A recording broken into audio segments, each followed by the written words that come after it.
τι ήθελε αυτή η καριόλα. Γάμω το σπίτι σου. Έλα.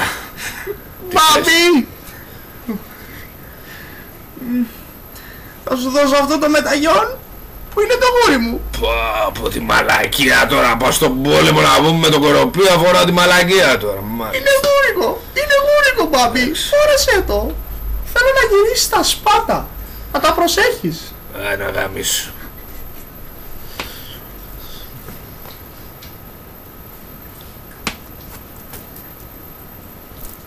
Γεια σου μπάμπη. Τι κάνεις? Γεια σου Τάκη.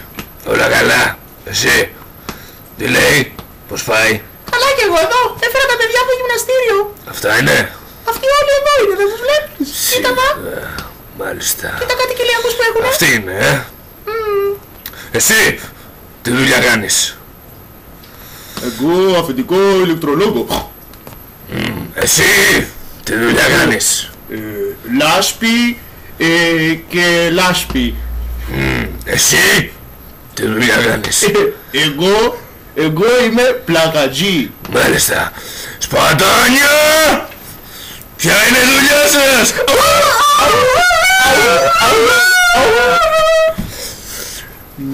Κατάλαβες τώρα. Έτσι μπράβο.